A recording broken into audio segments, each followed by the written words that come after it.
I'll just let. All right. Okay. Hello, everyone. Welcome to this discussion forum co-organized by West Toronto branch of International Socialists in Canada and Marx 21 in the US. And first, I'd like to start with land acknowledgement. I am personally now in Kingston, so I want to acknowledge and thank to Anishinaabe and Haudenosaunee peoples of this territory and other Indigenous peoples on whose traditional territories we are meeting today. There are a lot of people from Toronto now. Also, they are now on the land of Ojibwe, Anishinaabe, Mississauga of the Neve Credit. Of course, and in US and in Canada, we are both, actually living under settler states, like on Turtle Island, basically. And we know that acknowledging land does not only mean, just reciting the names of the indigenous people, the nations, but also it means actually doing our best for indigenous people to achieve sovereignty and to demolish actually the settler states. And we have been trying to do that as socialists on both. Now, I said on both sides of the borders, this public discussion is about cross-border solidarity in the face of the recent development related with Roe versus Wade debate, because we know US Supreme Court plan was leaked and the possibility of overturning Roe versus Wade rocked US and sparked a lot of protests, both in the US and even here in Canada. And this attack is actually a very significant one on reproductive justice, which has a very long history of cross-border solidarity. Emergency rallies happened on both sides. We will hear from two speakers. One of the speakers is Virginia Rodino from Marx 21. She's the national convenor of United Against Hate in the US, national executive board member of the Asian Pacific American Labor Alliance, executive director of the Coalition of Labor Union Women, AFL-CIO, and a member of Marx 21. Virginia, it's such a long list, so you must be very busy actually. And our second speaker is Carolyn Egan, who is with Ontario Coalition for Abortion Clinics. That's why, she's also an activist who embodies the history of, reproductive justice in Canada. She's also the president of the United Steelworkers Toronto Area Council and a member of International Socialists. So our first speaker will be Virginia, and each speaker will have 15 to 20 minutes time to present their ideas. And after the speakers are done, I will give opportunity to the audience to contribute either with their comments or questions. I hope we have a very good discussion. And now over to you, Virginia. Thank you very much. Thanks to comrades in Canada and the United States and actually South Korea for joining us tonight. And I appreciate the space to discuss this really important crisis with all of you, and honored to be speaking on the same panel with Carolyn, who does absolutely embody this struggle. I'm speaking to you from the stolen lands of the Piscataway Nation, what is now known as Baltimore, DC.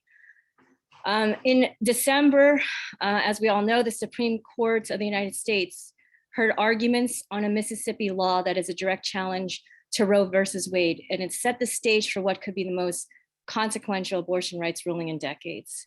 This law makes most abortions illegal after 15 weeks of pregnancy, about 2 months earlier than Roe v. Wade and later decisions allow. Most experts estimate that fetal viability is about 24 weeks. And again, we know that Justice Alito's draft opinion was leaked to the press. And within hours of that leak, people in the United States were protesting. And I know people came into the streets of Canada as well as other countries within hours. Last Saturday, more than 1 million demonstrators came together at 450 events across this country, and we know many more across the globe were organized. These protests happened 3 days after the Senate failed to advance a Democratic-led bill that would have preserved broad protections for legal abortion nationwide. Echoing Obama's response to wildcat strikes by Black basketball players during the movement for Black Lives, turning the basketball courts into voting booths rather than spaces for real dissent. Instead of seeking to mobilize masses of people, President Biden suggests the anger at the Supreme Court be turned into votes for Democrats in the midterm elections this November. So I guess we'll wait for November to see what happens if we left it to Biden. The ineffectualness of the Democrats and politicians in protecting our basic rights signals yet again how we need to build mass movements to maintain, protect, and struggle for our rights and freedoms. In fact, it's actually the neoliberal politics of the Democrats that allows for women to be pushed into poverty with an inability to access abortion and reproductive care. The corporate party absorbs, neuters, and de-radicalizes movements in an effort to build a larger voting base, not to create the change we need to see. Over 60% of people in the United States support abortion rights. With the overturning of Roe v. Wade, of course, the racist right will celebrate. In more than 24 states, US lawmakers have prepared bills that would outlaw or severely restrict abortion if the court overturns this 1973 ruling, clearing the way for those bills to quickly become law. In 13 states, trigger laws would be activated that would ban all abortions in less than 30 days the moment Roe v. Wade is overturned. This has been a concerted, methodical plan by the right. The right has gradually undermined existing abortion rights by removing the care that is now available, which is not plenty enough. So the right has shut down clinics. They use culture war strategy around issues like abortion, trans rights, and racism. Donald Trump expanded a gag rule that stripped federal funds from international organizations offering abortion services and attacked Planned Parenthood. In Texas last year, a law went through that effectively bans abortion after 6 weeks before many women and girls are even aware that they're pregnant. The law bans abortions once cardiac activity can be detected in the embryo. There is no heart at this stage of development, only electrical activity in developing cells. The Texas law also forbids the state to enforce it. Instead, citizens are incentivized with suing anyone who performs abortions or who aids and abets them. This unique formulation makes the law very hard to challenge in courts because there is no single entity responsible for enforcement. Effectively, nearly all abortions in the state of Texas have been banned since the law went into effect. About 700 women die every year of pregnancy-related complications in the United States, and it is estimated that 3 in 5 of those deaths are preventable, according to the Centers for Disease Control and Prevention. Legal experts have already warned that overturning Roe v. Wade could result in some birth control bans. Other experts are also raising the alarm over the negative consequences this could have on miscarriage care. Moreover, we are seeing cases of women charged and convicted of manslaughter and imprisoned for suffering miscarriages. As we rise up in fury over these moves by the right and the feebleness of elected Democrats, it is important to recall how abortion rights were won in the first place, blooming from a broader political movement for women's rights. Access to abortion rights was one of the central demands of the US and other countries' women's liberation movement of the 60s and 70s. Activists provided both practical support alongside demands for legislative change. This meant helping women with places to stay during their abortions and financing travel and medical care. 3 years before Roe v. Wade, the National Organization for Women organized 50,000 people in the streets of New York in a women's strike for equality. The demands of the marchers included equal work opportunities, childcare, and free abortion upon demand. And we can see that the women's marches of today can still mobilize large numbers of people to demonstrate against sexism. 5 million people marched against Trump's inauguration in January 2017, and defending reproductive rights was a central theme. Our reproductive rights were created from a groundswell of fury, and that is what we must build upon today to beat back these attacks. Unsurprisingly, as we trace our movement's histories, abortion became a partisan issue during the backlash against the gains of the civil rights movement and other forms of resistance during the 1960s. Before the 1970s, many Republicans actually supported the legalization of abortion. For them, giving women choices suited their belief in individual rights and limited state intervention. They preferred abortion rights to public money being used to support poor women and their children. But when Nixon needed extra support in his re-election bid and the Republicans needed more Catholic voters, they began to embrace the anti-abortion position. Democratic Party presidents Bill Clinton and Joe Biden have only served to muddy the waters. Both Bill and Hillary Clinton's campaign slogans for both of their campaigns was safe, legal, and rare to describe their abortion policy. Abortion rights have never simply been granted by politicians. A movement has always had to force them to act. And it is no wonder, because it isn't about a fabricated culture war. This is a class issue. Abortion rights are workers' rights. As labor reporter Kim Kelly said, abortion rights are a labor issue. The right to control our bodies is part and parcel of our centuries-old battle to control our labor, and they cannot be separated from one another. It does matter that so many workers are not only at risk of unwanted pregnancy themselves, but are also expected to engage in reproductive labor, the so-called women's work that is often undervalued and underpaid or wholly unpaid. One study, likely to be an underestimate, found that women's unpaid labor was worth more than $2.16 trillion pounds annually to capitalism globally before the pandemic. It matters that pregnant workers face discrimination as well as physical and medical hazards on the job, and that far too many don't have access to quality healthcare or paid parental leave.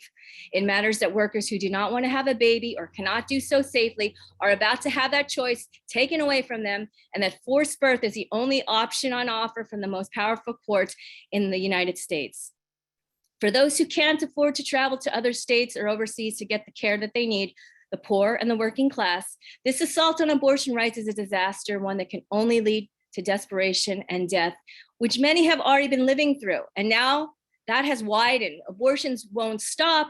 They will just get more dangerous and less accessible, and more lives will be destroyed as a result. Low-income women, workers of color will be hit the hardest. Kelly also pointed out that the United States is already a brutal place to be pregnant, a merciless one in which to raise a child. Now it's even a worse place to be a pregnant worker because the minimum wage is far too low. Rent is too high. The social safety net that used to exist for working people has completely deteriorated. Parental and infant mortality rates are deplorable for being the self-proclaimed mightiest nation on earth, and they are especially high for Black and Indigenous families. We are living through a public health crisis, a housing crisis, a climate crisis, an economic inequality crisis, and a political crisis. Bringing a child into this world should be a choice, not an order. Workers who are forced to surrender their bodies via judicial mandate and deliver unwanted babies are not being protected or respected at work or as people. So we see how abortion is a basic workers' rights issue. This attack on reproductive freedom is part of an ongoing class war. And there are more of us than there are of the people trying to rip our rights away. We're the ones who actually make this country run. And our bodies are under attack. I wanted to share with you statements from union leaders in the United States who link the attack on reproductive rights to attacks on workers. The Association of Flight Attendants, CWA President Sarah Nelson said, "The constitutional right affirmed by the court in 1973 to safe access and the legal right to an abortion was transformational for women's rights and our jobs. Cabin crew fought executives who exploited our sexuality and pushed gender inequality to undermine the dignity of our work and push the value of our labor into their own pockets. We organized to define our careers, keep our personal choices as our own, and lift up our role in saving lives as aviation's first responders. Choice and self-determination are at the foundation of why we formed our union 75 years ago. Every part of our bodies and our lives were dictated by management. Airlines only hired white, single, childless women under age 32 who met specific height, weight, and male-defined appearance standards. Even if you met those standards, getting pregnant, having a baby, choosing to marry, or gaining a few pounds meant giving up your job. Our first demands as a union were seniority-based scheduling to stop managers from using schedules to coerce us to choose between sexual exploitation and earning a living. The right for each of us to make our own choices about our jobs, our bodies, and our futures is fundamental. That includes the right to protect safe, legal options to anyone who seeks reproductive health care. As union members, we understand democracy in our workplaces and in our public square. Americans overwhelmingly support safe, legal abortion. This is not just a radical assault on our rights and settled law. It is an attack against the majority of this country and the ideals upon which it was founded. National Nurses United co-president Jean Ross said that a rollback of a half a century of rights would especially discriminate against low-income women of color. Our patients of color, she said, already face deep systemic barriers to accessing healthcare and now would bear the most harmful impacts of this ban, including potential deadly consequences of forced birth. Too many also face economic discrimination from employers for exercising what should be a fundamental right about their health, their families, and their future. Banning reproductive care would also accelerate a national scandal of shockingly high maternal and infant mortality rates against especially for women of color that are among the worst in the developed world.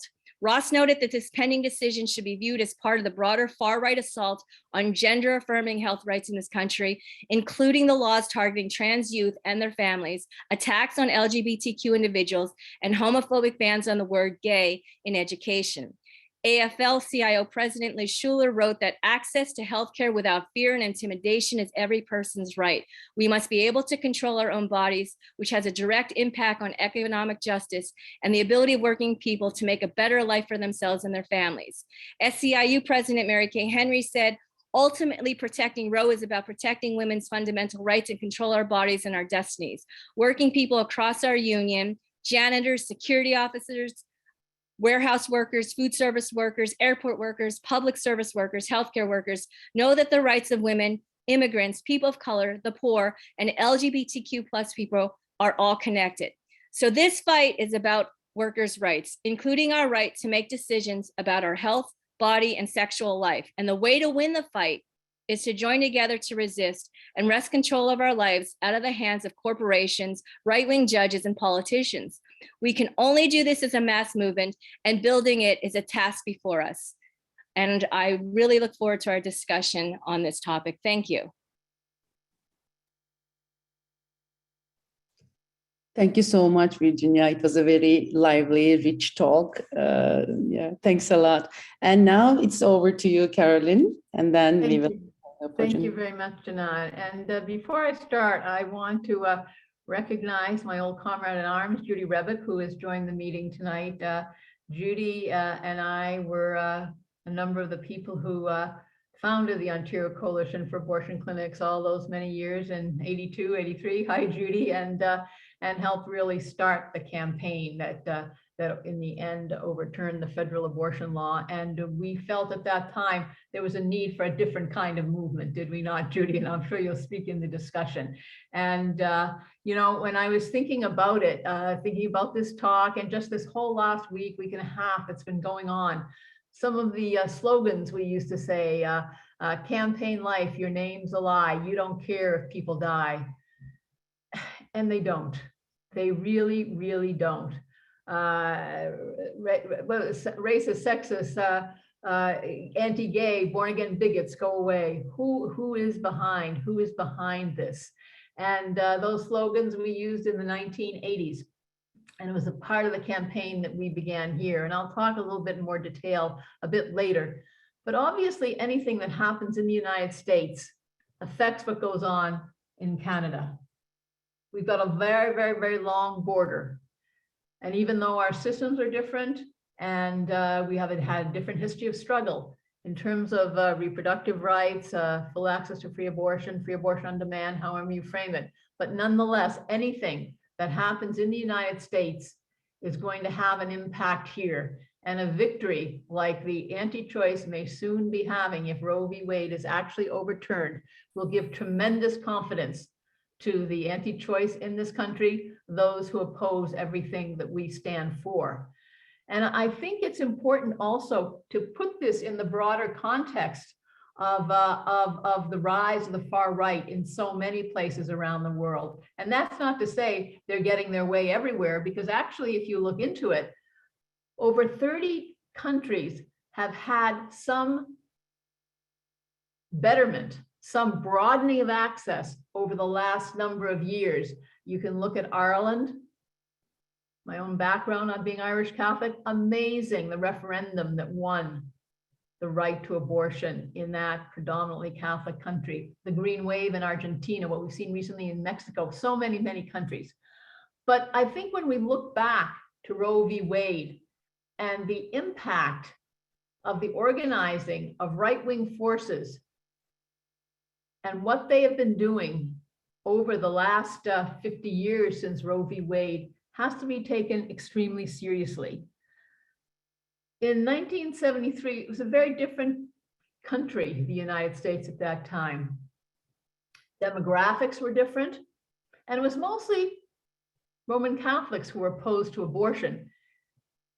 Beyond that, of course, and as you said, Virginia, the victory of Roe v. Wade, though it wasn't a perfect one for so many reasons, nonetheless was a product of the organizing of the women's liberation movement in the 60s and the 70s that grew as the Black Power movement grew and the anti-war movement grew and the student movement and the gay liberation movement, all those tremendous movements of radicalization that took place. This was a victory.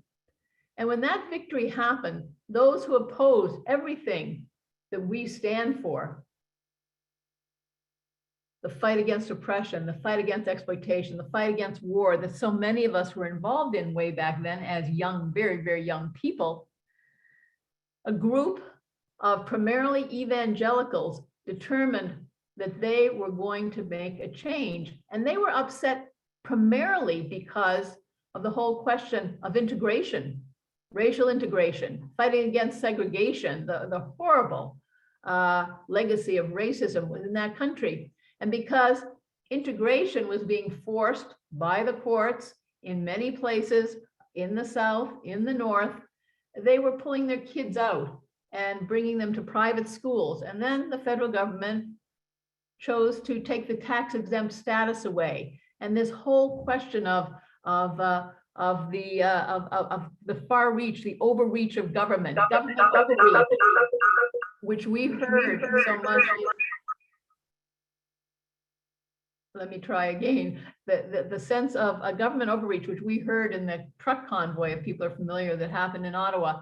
It started there. States' rights started there. And what they started doing is they chose an issue that they felt could garner support for a broader right-wing ideology, as Virginia was saying earlier. And they began the strategy that we've seen come to some level of fulfillment by the potential overturning. And you had mentioned how state by state, they started building that movement. They started electing right-wing legislators into the House of the state representatives, however they're called different in different states, the state legislatures, and began slowly but surely passing laws.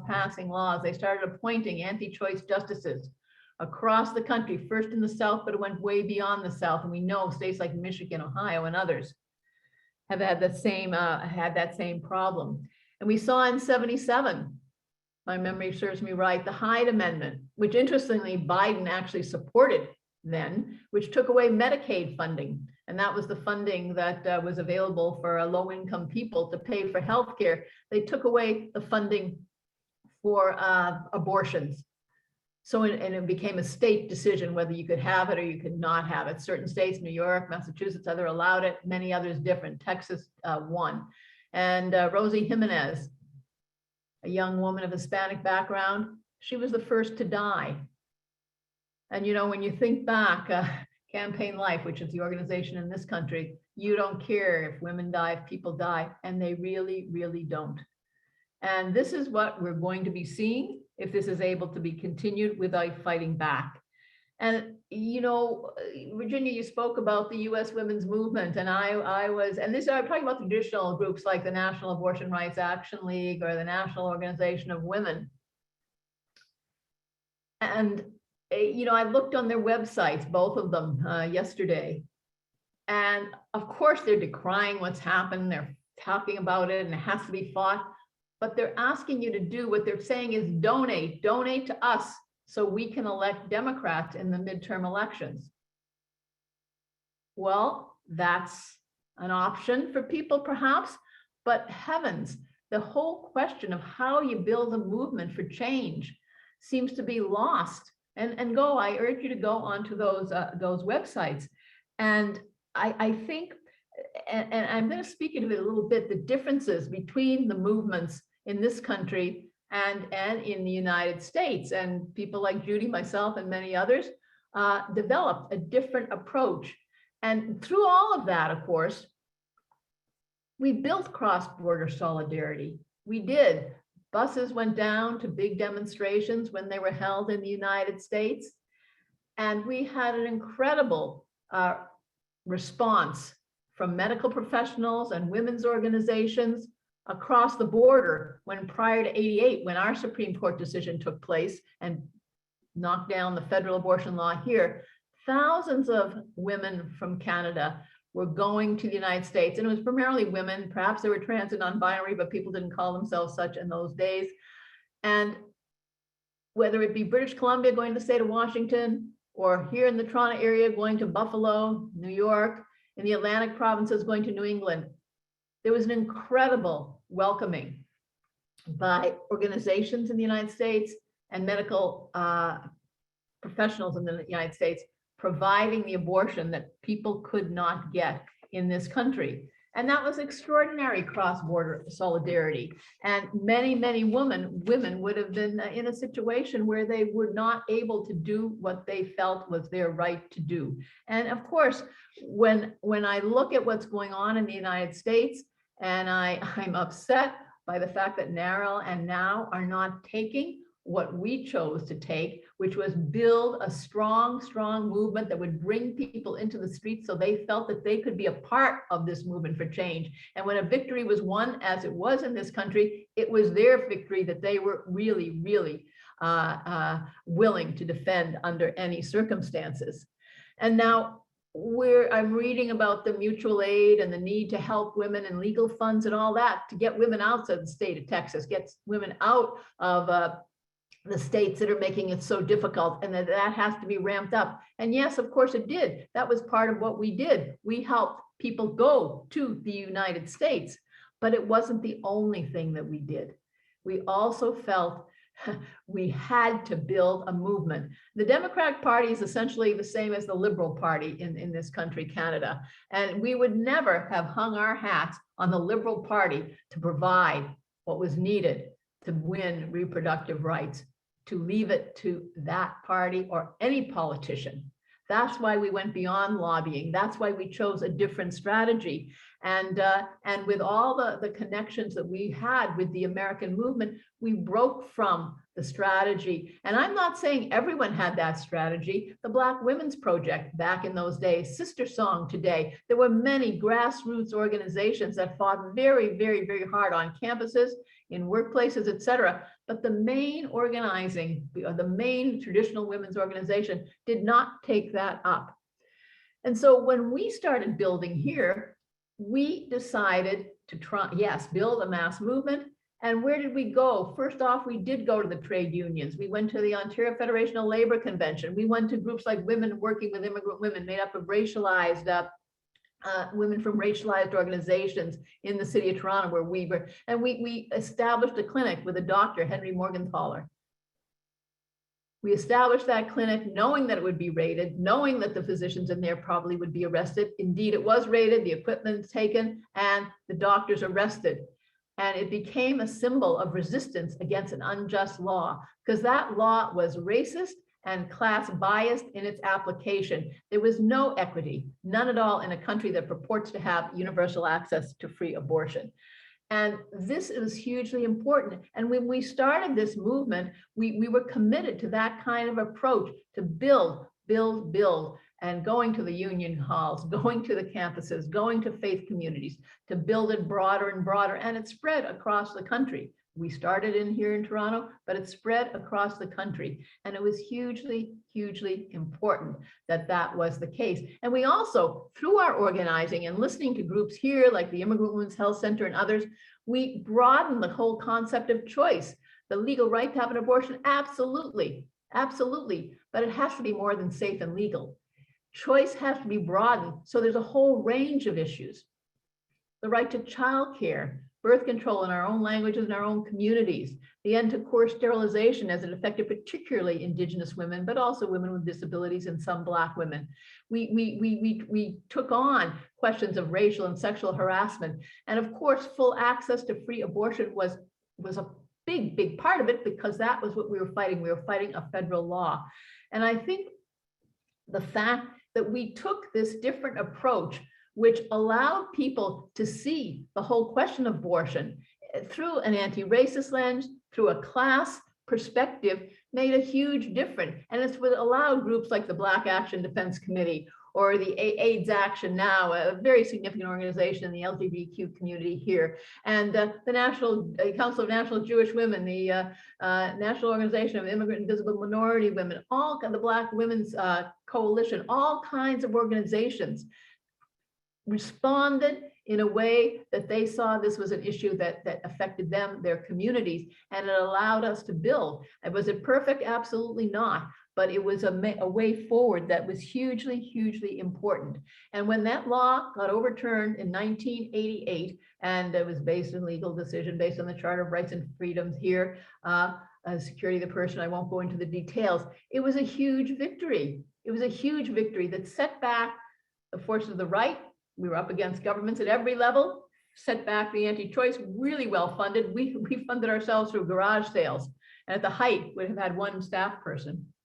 But because of the grassroots nature of the movement, we were able to make that victory very real. Naturally, the government tried to come back, recriminalize. We won by one vote in the parliament here. And Operation Rescue started. And Operation Rescue, for those who may not know it, too young to know it, started in the United States. It was the actual blockading, barricading of clinics to not allow people access to it, and to just total disrupt, humiliate those who were seeking abortions. It came across the border. The first did it here were Americans.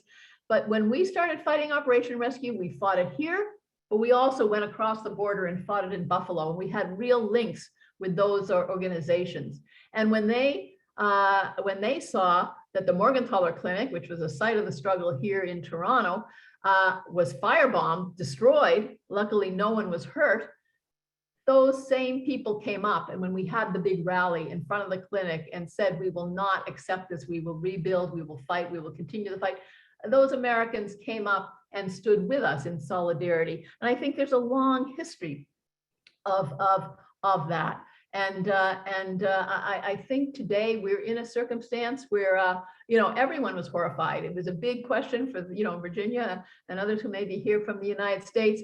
But honestly, every media outlook, I mean, Judy, I think you were the first one I heard anyway, on CBC radio, and every media outlet in this country took up the question. Well, what is Canada going to do? Are we able? And the Prime Minister made the determination, perhaps forced by the huge outcry and trying to keep his pro-choice credentials, no American woman will be stopped from coming into Canada. Now, the circumstance, of course, is very different today. You need passports today. And those who will be most denied will not necessarily have the money to be able to travel across. I think that clinicians here in this country will set up in a place like Windsor across the river from Detroit, if the need is there. I don't think there's any doubt about that from what I'm talking about. But when you look at the demographics, who, as Virginia said, it is the most vulnerable, and that's in our country as well as the United States. Right now, the most recent stats I saw, 49%, or rather 49% of people getting abortions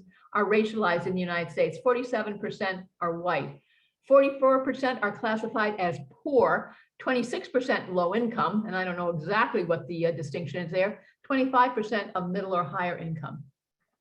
So we know who is seeking abortion. And the situation, and I don't mean to play out the situation in Canada as some kind of paradise, it is not. It is not. We got the law changed. There are 30 clinics across the country. Most of the country, the population base is close to the border, 150 miles, they say. But you have problems like New Brunswick, where the health insurance, we have supposedly universal health care in this country, won't pay for an abortion, or in the interior of British Columbia, or in northern Ontario, an Indigenous reserve. It is very difficult, or for the very, very many who are uninsured, who have not status in this country. So this is an ongoing struggle, of course, an ongoing struggle that we have to fight every day here. But at the same time, I think the activists, we've had meetings, you know, the Abortion Rights Coalition of Canada, Ontario Coalition for Abortion Clinics, it still meets monthly in the city of Toronto. And we've been talking about it. What can we do? What kind of solidarity can we build? What kind of cross-border concrete solidarity? If people choose that they're going to come across the border, what can be done? But the most important thing is to have those discussions with the US movements. And I know, you know, there are groups in Detroit, there are groups all over the country. We saw the demonstrations that took place last weekend, young people primarily, but not all. And they are there and they're fighting and they want a lead and they want to push the organizations that are supposed to represent this perspective in the United States, take a strong lead. I mean, someone said to me, you know, when the Texas law came into effect, if only there had been a huge call by NARAL and now and just get everyone into the street, it could have been a shot across the bow of that Supreme Court. Perhaps not, because they're such ideologues. I think they're sent there on a mission and they're going to make that's what they're going to do. But nonetheless, we have the capacity to make change. We have the capacity to use the collective power that is ours. And that's surely what's informed us, you know, way back when Judy and I and others were involved in 83, if I remember the fall of 82, starting OCAC up and working with Henry Morgenthaler through that whole process. It took 5 years to overturn the law in this country, but it was a movement building process that we did not allow just to stay in the hands of legal experts or the lawyers who fought it. And we're happy the lawyers fought it and they won it and they were right and they did what had to be done. But it was the movement that made the difference. And absolutely, we will provide every type of cross-border solidarity. Any American who wants to come here, we will try. We already had someone call up our organization here in Toronto. Listen, if American women are coming, they can stay at my place. That kind of solidarity is so important. And I was on an earlier call today in Manchester, the UK, and there was I think it was an Irishman who was saying that in Belfast, Belfast, because it was as bad as the south of Ireland in terms of abortion access, they would go through the bars picking up money so that would help a woman go to England to access a abortion. And then that solidarity is wonderful. It's heartrending and shows, you know, how people will support each other. But that support, as critical as it is, you know, on the basis of allowing one, helping two, helping three, but we should not have to do it. The system should be such that abortions are available for everyone who chooses one and have to be available in a concrete term so that economic or any other barrier isn't there to stop it. So we're in for a very, very big fight. I don't think there's any doubt about it. We're in for a big fight. The US is in for a big fight. But my sense is, and you said it, Virginia, the majority are not opposed to abortion. The majority, and depending on the poll you look at, you know, it goes to 69%, I think, in the CNN, and the Marquette University, which is a Jesuit university, if I remember, was down a little over 50%, but they're all showing the majority feel this way. And the Supreme Court seems to think it can make a ruling that is totally out of whack with the way the ordinary American feels about the access. And I can only say that this is going to electrify. We saw the BLM, Black Lives Matter, after the murder in Minneapolis, and it ignited the country. And I'm just hoping that people will have this the same sense of being ignited, being radicalized, being going into the streets to defend reproductive justice for all. So I will end it there. Thanks very much.